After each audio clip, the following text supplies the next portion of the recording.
Nous sommes ici au pied de la piscine d'eau de mer de l'hôtel Île-de-Rousse qui tire son nom de l'île que nous voyons derrière nous, qui est située juste en face à Ténaport.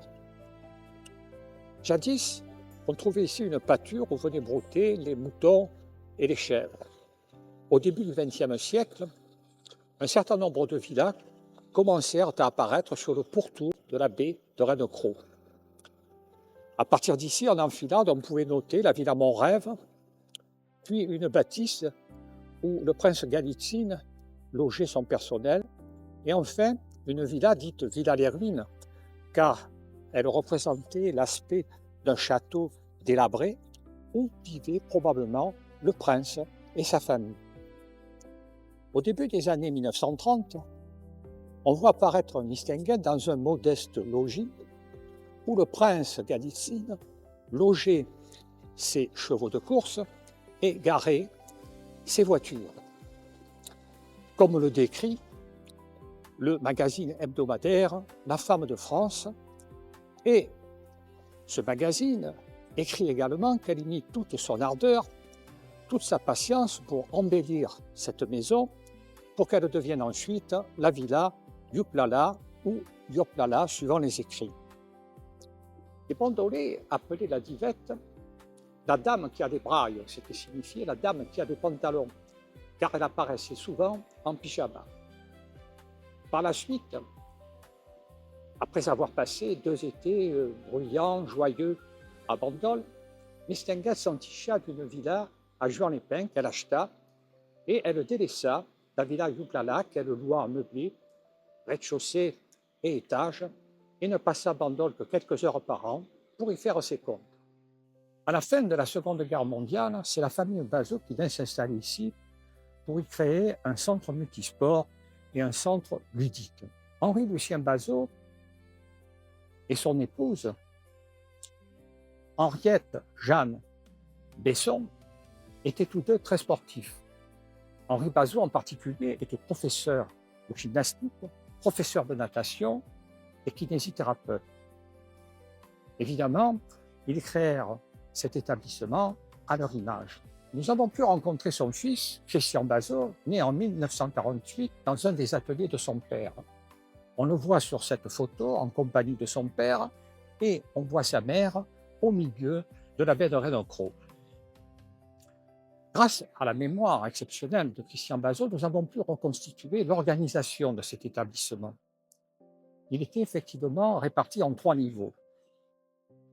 Au premier niveau se trouvait la villa Youplala et ils habitaient un modeste studio car ils avaient réservé au rez-de-chaussée la plupart des pièces en salle technique, atelier, salle de boxe, salle de massage et même une grande cuisine qui était destinée au restaurant située au niveau inférieur. Tout le terrain vague qui se situait autour de la maison de Mistinguett fut entièrement nivelé pour recevoir l'ensemble du matériel. Sur le côté gauche, où se trouvait l'arche d'entrée de l'établissement, juste derrière la façade de l'hôtel Beau Rivage, on avait installé 2 terrains de volley. Devant la villa Youplala, face à la baie de Renecroc, se trouvait le terrain dit au grand air, où on avait installé un portique d'agrès, une barre fixe, et pour les enfants, un tourniquet et une balançoire. Par un escalier, on pouvait rejoindre le niveau inférieur où se trouvaient des cabines de bain et des tables de ping-pong. On accédait enfin au 3e niveau où se trouvait la salle de restaurant qui était bordée par des colonnades et on avait une très belle vue sur la baie de Renecroc. Enfin, on pouvait accéder à la plage où se trouvait un bar géré par monsieur et madame Bazot qui était entouré d'une part par la goélette et d'autre part par le petit navire qui aujourd'hui est devenu le Karma. Ce centre multisport était une véritable institution à Bandol. Non seulement les Bandolais la fréquentaient, mais également les Marseillais, les Toulonnais et de nombreux touristes. Christian Bazot se souvient du passage de Johnny Hallyday, qui avait alors différents concerts dans le sud de la France. Johnny Hallyday, qui a 16 ans, était déjà devenu une idole. Christian Bazot n'avait que 12 ans, mais tous deux traversèrent la baie de Rhénecroc sur une périssoire. Mais l'année 1960 fut cependant tragique pour les Bazot. En effet, depuis la mort de Mistinguett en 1956, ils étaient menacés d'expropriation, d'autant que la location avait été faite sans signer un bail. La succession revenait au fils de Mistinguett, le docteur Léopold de Lima et Silva, et malgré appel, pourvoi en cassation, ils furent donc définitivement expropriés. Cette année-là, en juillet 1960, le père de Christian Bazot se tua en moto aux environs du Castellet. Il avait établi un certain nombre de plans pour construire un hôtel à la place de ce centre multisport, mais malheureusement, ces projets ne purent aboutir et c'est l'hôtel Île-Rousse qui fut construit à cet endroit. Les plans de Claude et Fleury Linossier furent signés en septembre 1963, ainsi que le permis de construire. Ceci sous l'égide du maire de Bandol, Octave Morel. L'entrepreneur était alors M. Chalat. Fleury Linossier est né en 1902 dans la région parisienne. Il entre à l'école des Beaux-Arts de Toulon, obtient son diplôme d'architecture et migre alors vers Lyon où vivait sa famille et où il réalisera essentiellement la restructuration de parcs et de jardins. Puis, il se rendra vers Bandol, créera un atelier sur Toulon et va tout d'abord se rendre célèbre par la construction de villas. Durant la guerre mondiale, il entre dans la résistance et joue un rôle déterminant dans la libération du port de Toulon. Il commença véritablement à se consacrer à l'aquarelle à l'âge de 60 ans et il obtint pour ses œuvres de nombreuses récompenses et médailles d'or. Certains critiques le considérèrent comme le meilleur aquarelliste paysager de son époque et n'hésitèrent pas à le comparer à William Turner ou à Camille Corot. Fleury Linossier peignit de très nombreuses œuvres et s'arrêta de peindre vers 80 ans car il commençait à perdre la vue. Il mourut peu de temps après, mais laissa une empreinte architecturale indélébile, en particulier sur Bandol. Outre le kiosque, Fleury Linossier construisit le groupe scolaire Octave Morel et l'école primaire de Naron. Il construisit également les grandes arcades de 15 mètres de haut surmontées de jarres pour soutenir la Villa Rému, la Villa Kermocotte, les toiles bordolaises de la rue Didier-Dora et également la restructuration de la façade et des jardins du grand hôtel qui se trouvait à l'entrée de la ville et qui est devenu aujourd'hui la résidence. Après la guerre, il construisit l'hôtel de ville et le stade municipal. Le fils de Fleury Linossier, Claude Linossier, est né en 1928 à Valence où il fera toutes ses études, puis il entre à l'école d'architecture aux Beaux-Arts de Marseille et pour achever sa formation, filera sur Paris où il deviendra élève de l'atelier Pierre Vivien.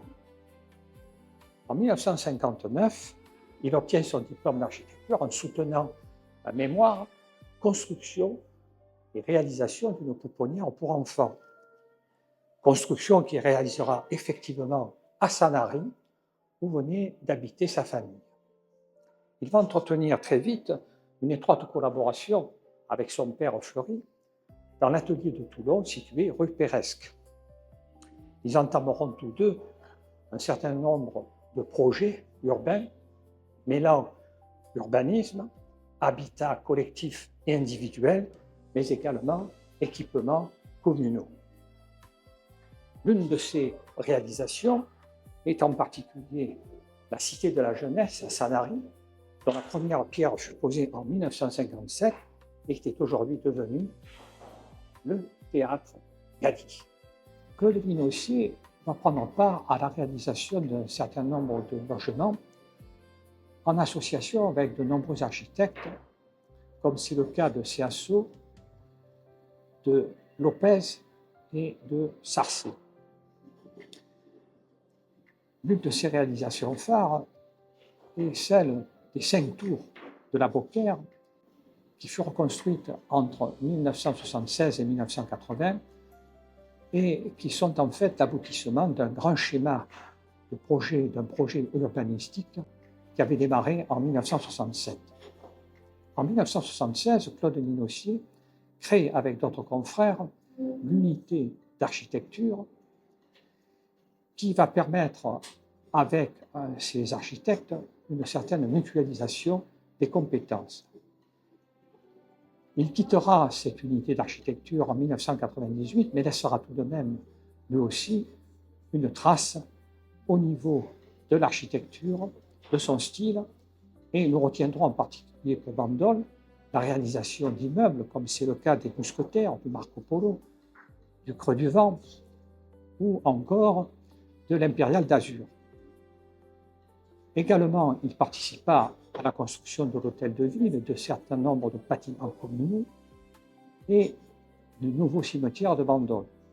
En tant qu'équipement sportif, il réalisa le stade, l'ensemble tennistique building et le tennis club de Bandol et bien sûr de nombreuses villas.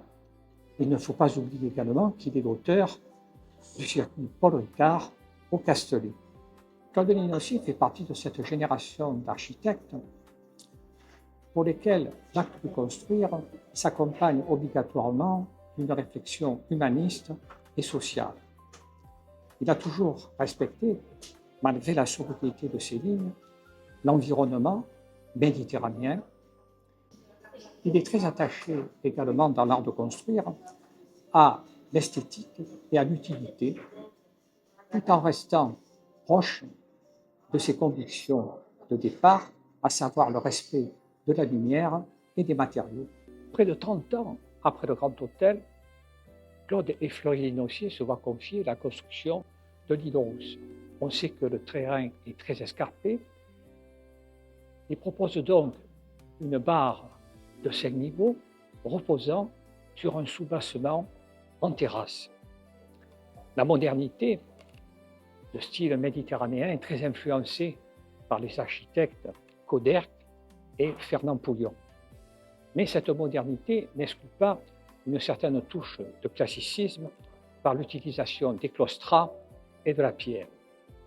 D'ailleurs, l'utilisation de la pierre de rogne et des briques est assez inédite chez ces architectes, mais ils vont l'utiliser avec beaucoup d'aisance et d'élégance en réalisant en particulier un pignon criblé de pierres en encorbellement qui, avec les claustras, vont donner un jeu d'ombre et de lumière en suivant la course du soleil. La sculpture que vous voyez derrière moi a été réalisée par Gabriel-Antoine Cotel. Cotel est un sculpteur d'origine hiéroise. Il a surtout réalisé des sculptures pour des monuments commémoratifs ou des musées. Et il est également partisan de la sculpture comme art de la vie quotidienne.